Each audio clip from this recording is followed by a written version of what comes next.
Hey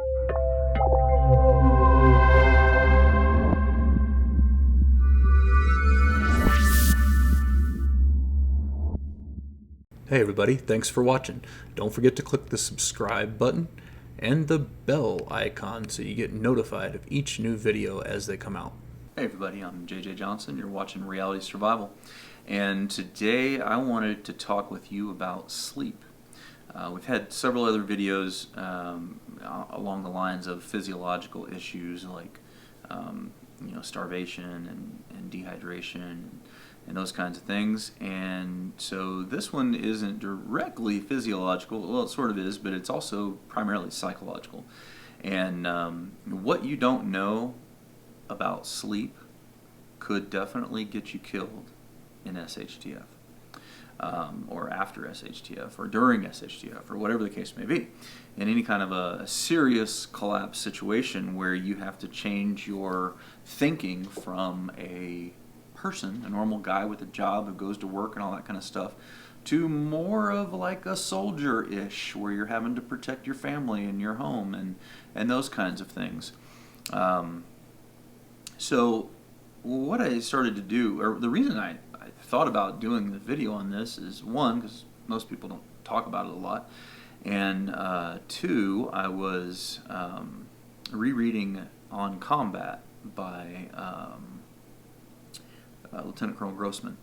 And if you guys haven't read the books on killing and on combat, you should absolutely do that.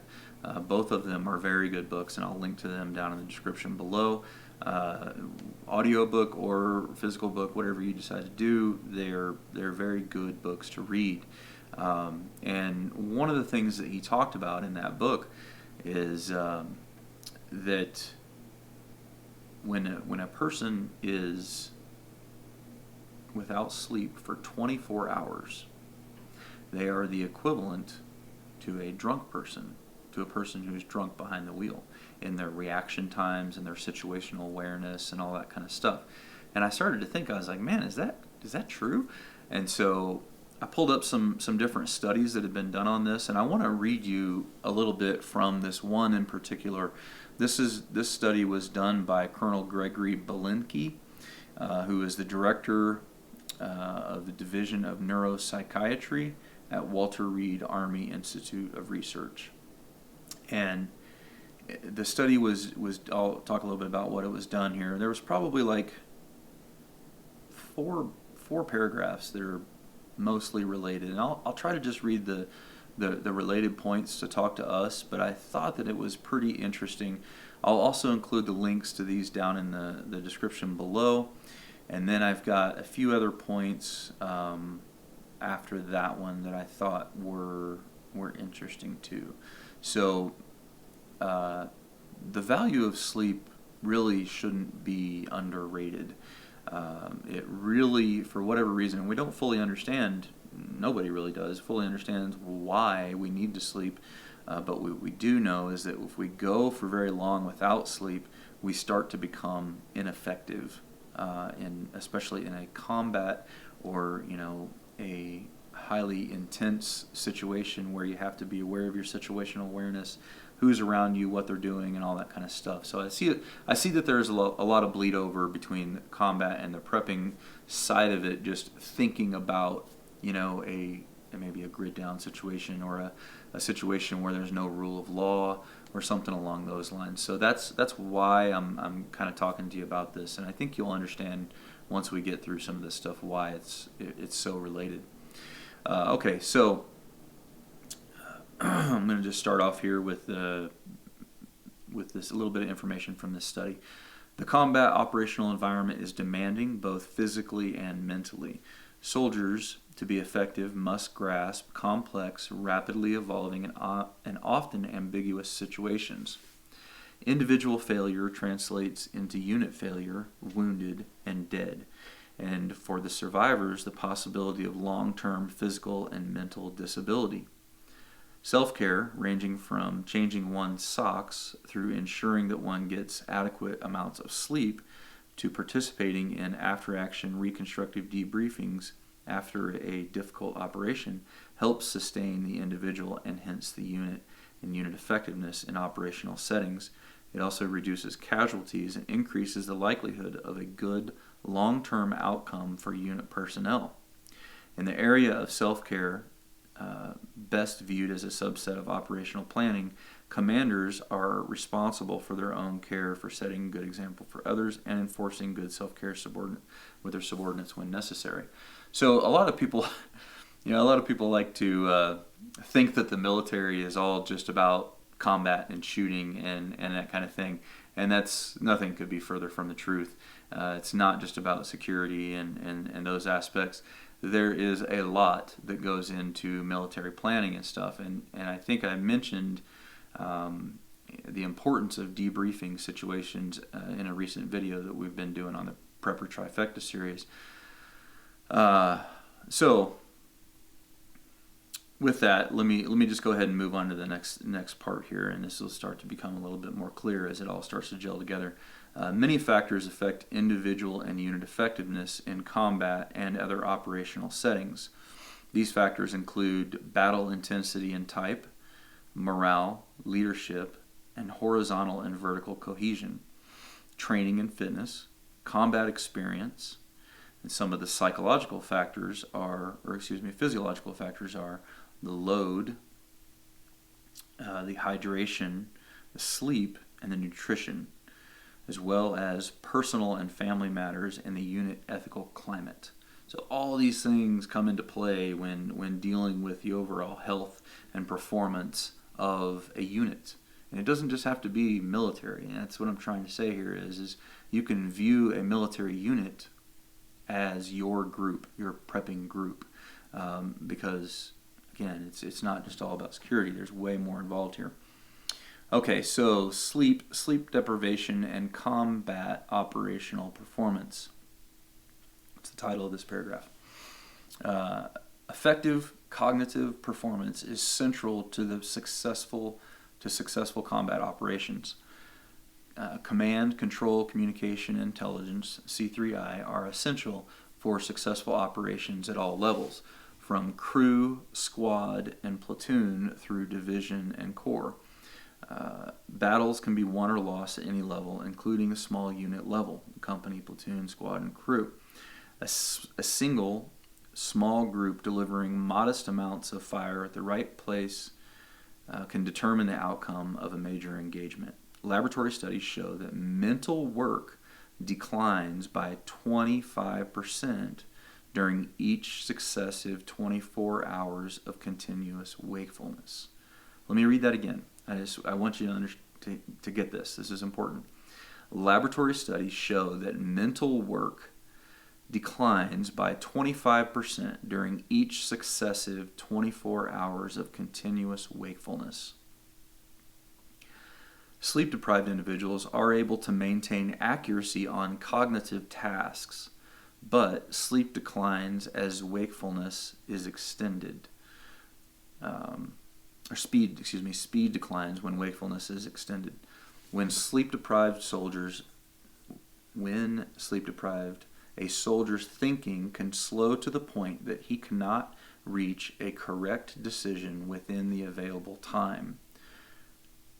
If the decision is system critical, the system fails. Sleep deprivation degrades the higher, more complex mental processes. Soldiers lose battlefield awareness. They lose their ability to integrate information into a coherent and accurate representation of the tactical situation. In contrast, simple mental processes are unaffected. This disparity between the effects of sleep deprivation on simple and complex mental abilities helps explain friendly fire instances. In the sleep-deprived state, soldiers can still put the crosshairs on the target and fire rounds accurately downrange, but their orientation to the terrain and the tactical situation degrades. They can shoot and shoot accurately, but no longer can they distinguish friend from foe. This is not to say that soldiers and combat units cannot fight when they're short of sleep. They will just be less effective. To borrow from General Patton, the idea is not to lose sleep for your country, but to get the enemy soldier to lose sleep for his. So the reason that I'm saying that I'm bringing this up and talking about it all is because it's important for your planning for figuring out how are you going to sleep if there's a situation. Do you have enough people to pull guard? Do you have enough people to maintain security? Competent people to maintain security. This is a difficult process. There's been a lot of information that has been done that suggests that people who are on security watch or whatever are only effective for about 2 hours. Some studies say as low as an hour and a half. Some studies say as high as 4. But the general consensus is somewhere in the range of about 2 hours.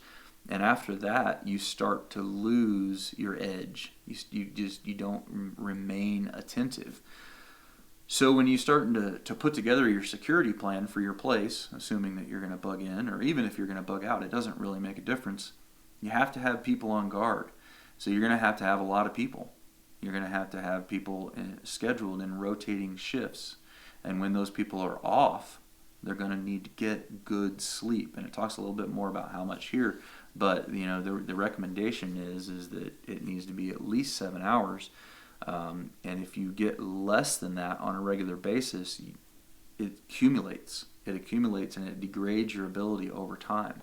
So I just thought that was interesting. I thought that was an interesting thing that I think is worthwhile to consider when you're talking about prepping and all that kind of thing.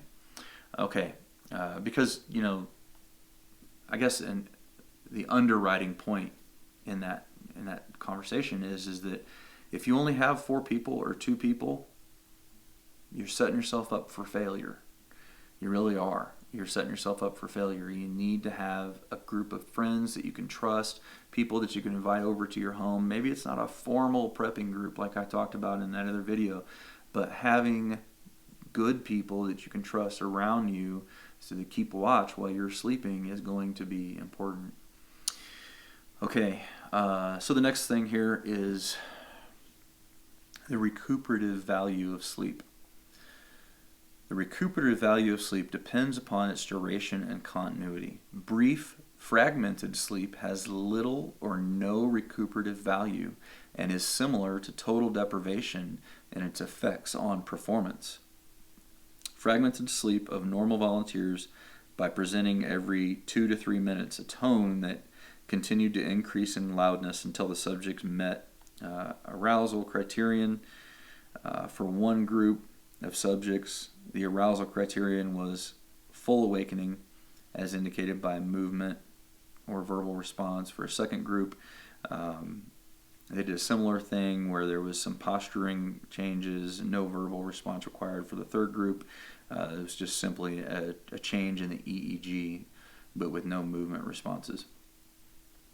So, and I was kind of paraphrasing some of that because it was a little bit boring.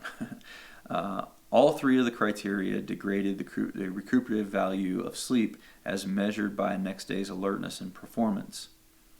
The results were not due to sleep restriction, as subjects in all groups had near normal total sleep times. Rather, they were the result of sleep fragmentation. If fragmentation of sleep, even fragmentation with no obvious behavioral manifestation, destroys the recuperative value, then not only duration, but also the continuity of sleep is important. Let's see. Okay, so the overall point of that is, and there's more in there, but I think it's a little wordy, is that if you're getting fragmented sleep, you're not getting good sleep. So, just taking power naps here or there with a lot of other things going on around you, and that was one of the examples they gave here was, people were taking 4-hour naps and like their tactical operations center and stuff like that. That doesn't work to actually get you good sleep. So you need to have a situation set up for you where you can sleep quietly without any interruptions and all that kind of stuff in order for you to maintain and to operate at your peak performance. Okay? That's the key thing here is as preppers, when the situation is highly stressful and dangerous and all that kind of stuff, we would like to be able to set up a plan that enables us to stay, well rested, so that when we are awake, we're alert at our highest level. We don't have friendly fire instances. We're not firing on our neighbors. We're not, being irritable and causing problems when there didn't need to be problems caused, And we'll also take a look at some of the signs and symptoms of sleep deprivation as well. Okay, so the conclusions of this particular study, I'll just read this real quick. It said, a critical element in self-care at all levels of command and control is getting adequate sleep. Our sleep performance model, grounded in empirical findings in the laboratory and the field, suggests that 7 to 8 hours of sleep each night are necessary to sustain high levels of performance over days and weeks. The consequence of not getting adequate sleep is reduced mental abilities, specifically the higher order mental abilities to sustain situational awareness and tactical grasp. The consequences are reduced individual and unit effectiveness, errors, accidents, increased casualties from enemy action and friendly fire instances. These affect the outcome of the immediate operation and may degrade the soldier's ability to sustain effectiveness in future operations and subsequently to lead a full and fulfilling life. Managing sleep to sustain performance has been difficult because although the effects of sleep deprivation are well known, there have been no tools to measure how much sleep people are getting and all that kind of thing. And so, that's really just the thought here. Everybody has known for a long time you need to get 8 hours of sleep and all that kind of thing. But I don't think very many people really start to think about how to do that in a situation where other people might be coming to try to take your stuff or whatever the case may be. So, all right, one other example here from a different study. We're probably a little more than halfway done here. They conducted 2 9-day tactical defense exercises to determine the combined effects of fairly prolonged sleep deprivation and the environment on performance, mood, morale, physical fitness of the soldiers. The results of this particular study indicate that the effects of sleep loss are psychological rather than physiological. Soldiers are likely to be militarily ineffective after 48 to 72 hours without sleep. A small amount of recovery sleep relative to the amount lost has some beneficial effects. So, again, I'll put links to all these things down in the description below if you're interested in reading more about it. So I think the important point here is that soldiers are militarily ineffective after 48 to 72 hours of sleep. So 2 days to 3 days without sleep, and you're basically ineffective. You can't keep situational awareness. You don't have any idea of what's going on around you, and you're dangerous. So I just think that's an important thing to think about. Okay, so there's another study here. Basically, they took a group of 24 guys. They were studied during a period of heavy, sustained work lasting for 107 hours, during which time they had less than 2 hours sleep. 9 men received a diet providing 8,000 calories, and 15 got a diet providing 1,500 calories. The subjects were assessed by objective measurements of sustained military tasks and subjective assessments using self-rated and observer-rated scales. Although the higher energy group tended to feel slightly more alert, there were no differences in the group in the tests of military performance. After 4 days of sustained activity, all subjects were judged to be ineffective as soldiers. The high energy diet was well tolerated. The average loss of body fat in a high energy diet was 1.3 kilograms compared with 3.1 with the other group. suggesting that even the high energy group was still energy deficient.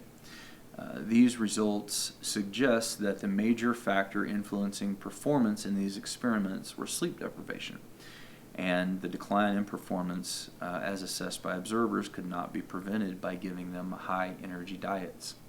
So I thought that was kind of interesting as well. Let's see here. I think that's the last one. I had some other stuff on here, but I think it drills home the point, and we probably don't need to belabor this anymore. Sleep is important. It's every bit as important as food and water, and just good overall mental health.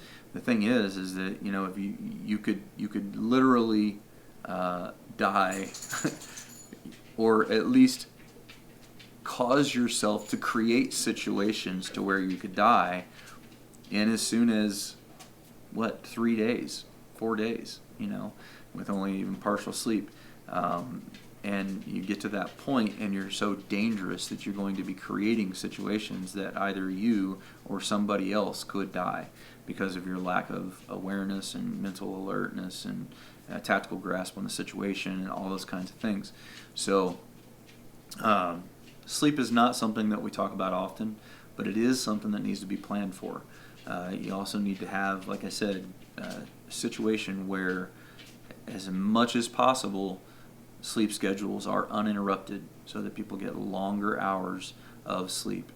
Short breaks do show some benefits, it says in one of these studies, but if it's fragmented and interrupted and there's loud and noise and all that kind of stuff going on and everything around them, then it's probably not going to do a whole lot of good.